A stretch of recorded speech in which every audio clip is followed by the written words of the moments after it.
Hello everybody, welcome back to another episode of the Round Table Disney Dining Show, brought to you by Keeping Up with the Castle. On this episode, we're going to be covering a full-fledged dining review of the newer restaurant at the new Gran Destino Tower at Coronado Springs, Toledo, Tapas, Steak, and Seafood. So this was a fantastic meal. We have a whole lot of details to bring you guys, so all of that and more, up next.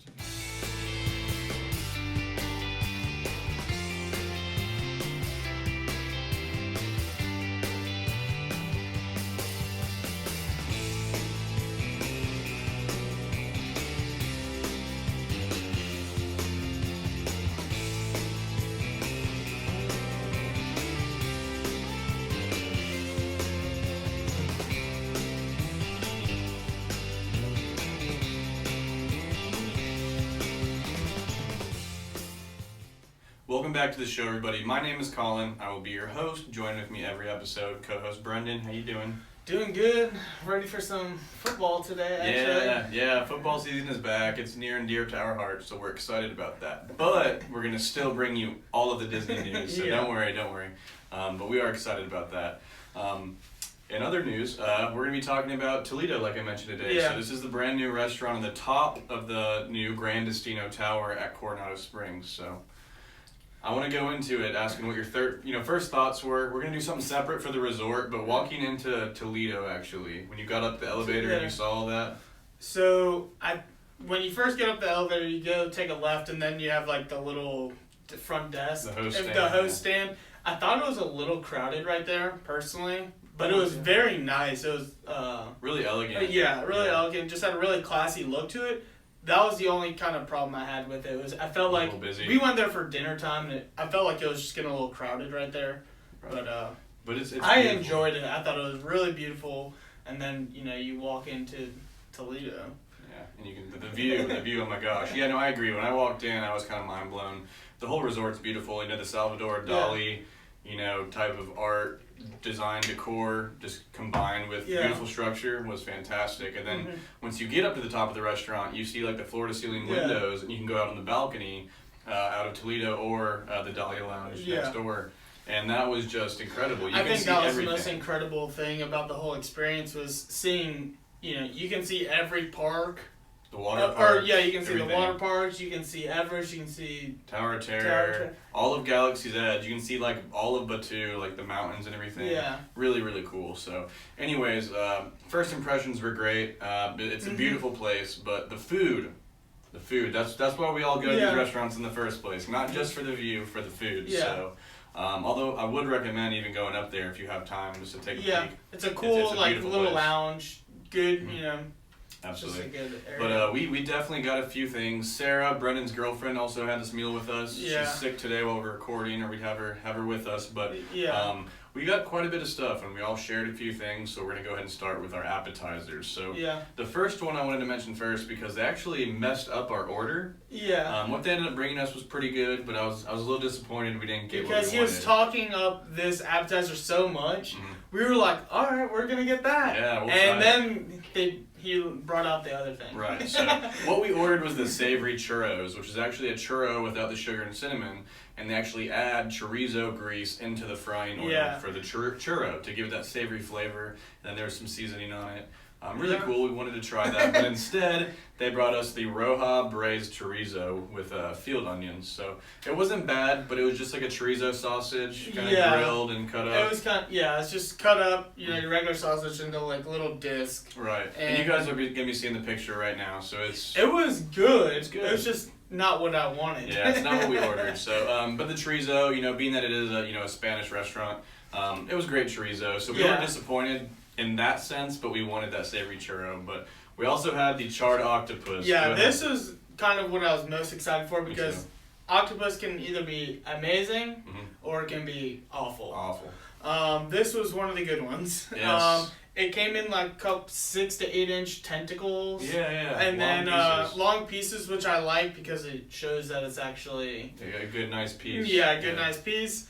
I really enjoyed it. It had great texture. It wasn't too chewy like sometimes can happen. And then it was just, perfectly charred. It wasn't burnt in any areas. It had a good flavor to it. Great. It had the chimichurri drizzle on it, which was perfect with an octopus. And like you mentioned, the texture was on point. There's that fine line where it's a pencil eraser or it's raw. So, they perfectly nailed it. Our server did say, if you're going to get any of them, so there's about the churros, which we didn't get, but get the octopus. It's great. And it was fantastic. The octopus was $15, guys, and so was the chorizo. Yeah. And we also, for the table, we shared a large Spanish charcuterie board. Yes. So this was also this was $18. And this had artisanal meats, cheeses, olives, fig jams, pickled peppers, and charred toast. Yeah. Very good. I liked it. It's not like my favorite charcuterie board because I would rather have other things. Right. I'm not a big fan of olives or fig jam, but the meats that were on there were great. It was kind of, they had I don't remember. It was just a mix of Spanish meats. It was very good. The meats were good. It was salty. And then the cheeses that came with it were very good that I enjoyed. Something that cheeses that I usually don't have, so it was nice to expand my horizon on my cheese. It was stuff a little bit out of the norm. I love charcuterie. I love fig jam, so I enjoyed the plate for the most part.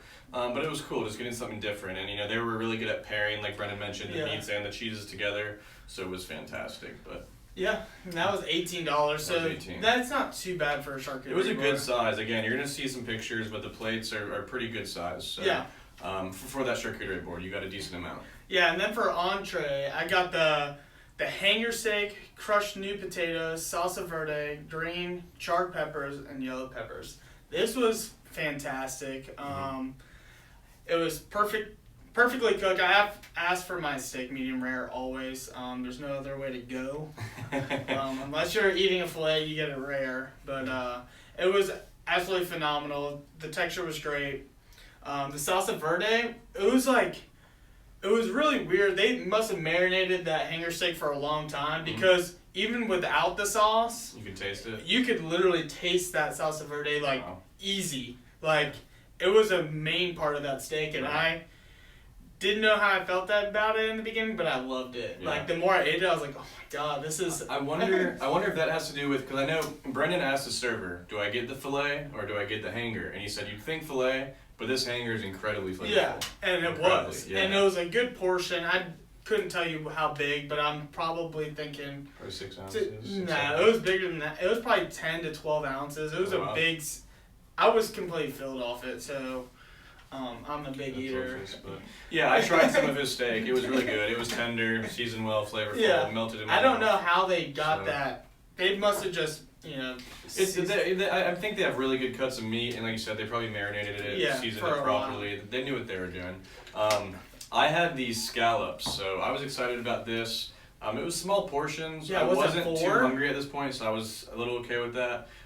Because it was 4 scallops. Yeah, 4 scallops. So, 4 scallops on a bed of hummus, olives, covered in harissa vinaigrette with roasted carrots and yogurt powder for $32. Yeah.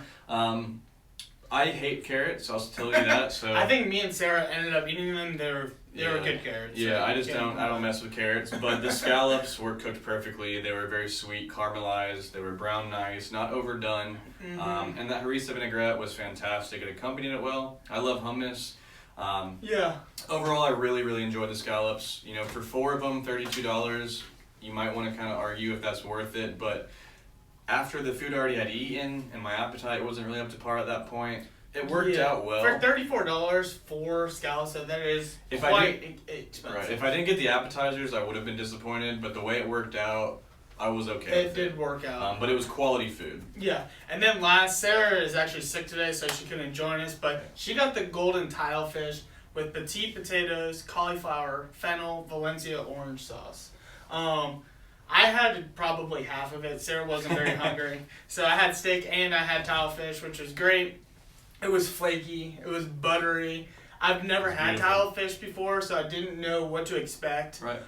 It wasn't very fishy at all.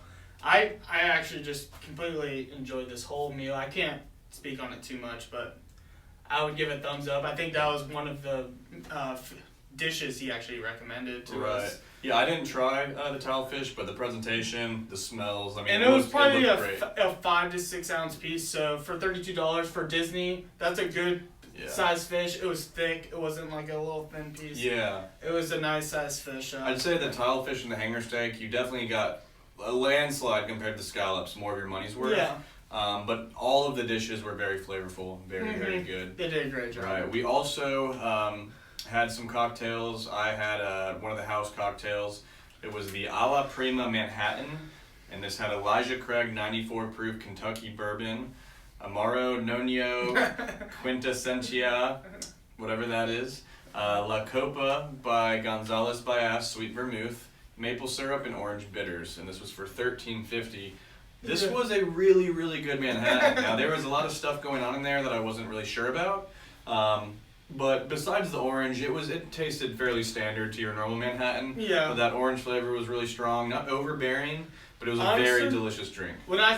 For the price too, that's a good price for Disney Manhattan. $13.50. Yeah. Usually I would think between $18. You can get Wells in Disney for like $10, $11. And yeah. I think have one sip of your drink, and I'm a big Manhattan fan, just like Colin. It was fantastic. Yeah, and it wasn't. See, my issue with Manhattan sometimes, usually when I don't like it, there's too much simple syrup, too much sweetness.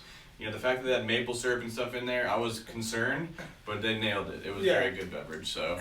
And then I got just a classic vodka soda orange, or not vodka soda lime, but it was your regular vodka soda, but I didn't ask for it. I just asked for a regular vodka soda lime, thinking they'll give me their house, like Cheetos, or I don't know what their house was, whatever it is. But then I got the check back, and I actually just caught it last week when we were reviewing this. Yeah. They charged me an extra $1.75 for Grey Goose. Which you didn't order. Yeah, I didn't order it. I'm not like a vodka snob, or I'm just trying to have that. I'm trying to cut back a little bit, so vodka soda's a little bit lighter for me. And I upgraded. It was just weird. The service was, it was just the service was great very in some weird. points, and in some areas of service, it was weird and bad. And that's kind of we got the wrong appetizer. Mm-hmm. He upcharged me for the Grey Goose, and there was long periods of time where he would disappear for 15 to 20 minutes, and we sat down at. Our reservation was 8:30. Mm-hmm. We didn't sit down till 9, so we were already getting super hungry and already late. Or we weren't late; they were backed up. And then we didn't leave the restaurant until probably 11:30. We were there for 2.5 hours, and we didn't even get a dessert at that point. We wanted to, but we were like, let's just get out of here. Yeah, we were exhausted. So the service wasn't up to par. We know it's a newer restaurant, and we were trying to look into it because we tried to give him the benefit of the doubt. And I was seeing him; he was serving in like all 4 corners of the restaurant. That's not normal. Like that's weird. But he did speak 5 languages, so I don't know if he had to do stuff for that reason. But we don't know for a fact. But we were disappointed in the service. That was the only thing I was disappointed in. In the beginning, he was great. He was giving us these recommendations, and he was really. Upbeat, he gave us a warm welcoming, really cool guy. Yeah. The food, quality of the food, ingredients, the display of the food. Yeah. Impeccable. And I think the service will, like you said, will get better over time. The whole kitchen was backed up. I think it was throwing the servers off. I don't know if they were short on servers that night, but they, like Brennan mentioned, our reservation was 8:30. It was like 9:05 before we got seated, so. Yeah. It was a great restaurant, though. I mean, I honestly, I want to go back and give the service thing another shot. I think that'll be improved. Yeah. The food was, I think, sold me on it anyways. The food, the view up there, the atmosphere. Do you remember how much the total price was? I do not. I may have that picture of the receipt. Okay. I do have a picture. Go to our text with Sarah and I in that Coronado Springs group you sent me. I think it was around $2.30. It was a very, very good meal. We did use the discount though, but I would recommend it. I would definitely recommend it. We got 3 appetizers and cocktails and entrees, so it was a little bit steep. You don't need to get 3 appetizers, but it was a very, very good experience. I'd rate it an 8 out of 10. And that's on a strong scale. This is extremely high quality food. For Disney pricing, not bad. $32 for steak meals.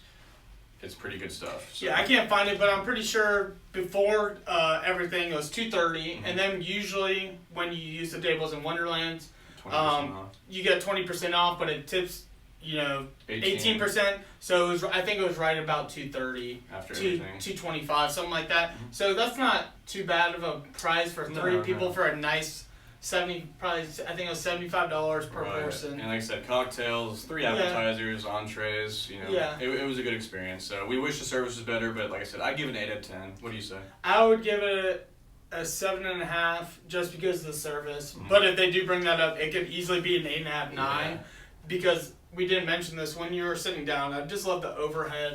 The glass, like the pane glass in the ceiling changes colors because of the lighting in it. Just the in whole the building and the bar and everything. I just thought, it was fantastic. I was gonna say 7 because the service thing, but I'm trying to give them the benefit of the doubt because it was only open for about a month and there was something hectic going on. I don't know what it was, but I'm sure next time I'll say it's an 8.5 or 9 or something, as long as the service is better. Yeah, me too. But anyways, guys, head to the Gran Destino Tower at Coronado Springs. Check it out, explore. It's awesome. It's a huge... And head up the elevator. Head up the elevator to Toledo, Tapas Steak and Seafood, and having a delicious meal, everybody. If you've eaten there before, let us know in the comments below. Did you have a great experience, bad experience, average experience? What do you think? Thanks so much for watching, guys. Please like and subscribe, and we will see you next time. Have a good one.